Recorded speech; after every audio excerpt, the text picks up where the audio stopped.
দুই সাহাবী বিশ্বনবীর সামনে ঝগড়া লাগলেন, কথা কাটাকাটি। এক সাহাবী রেগে মেগে আগুন। বিশ্বনবী দেখলেন ওই সাহাবীর চেহারাটা একেবারে আগুনের গোলার মতো লাল হয়ে গিয়েছে।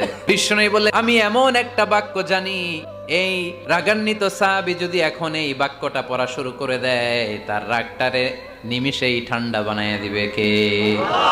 বাক্যটা হচ্ছে আউযু বিল্লাহি মিনাশ শাইতানির রাজিম। বলতে দেরি, রাগ থামতে দেরি হবে। টিপস নাম্বার 2, বিশ্বনবী বললেন, তোমাদের যখন প্রচন্ড রাগ চলে আসে তখন কথা বন্ধ করে চুপ হয়ে যাও। 3 নাম্বার টিপস, দাঁড়ান অবস্থায় তোমাদের কেউ যদি রেগে যায় সেজন্য বসে পড়ে। বসে থাকার পরেও যদি তার রাগ কমতে না চায়, চোখ বন্ধ করে ঘুমায় যাবেন। 4 নাম্বার টিপস শোনো, নিশ্চয়ই রাগ আসে শয়তান থেকে, শয়তান তৈরি আগুন থেকে। কারো যখন রাগ খুব বেড়ে যায়, সে যেন ঠান্ডা পানি দিয়ে ওযু করে। এই 4টা পদ্ধতিতে আপনি রাগ কমাতে চাইলে আপনার রাগ কমায় দিবে কে?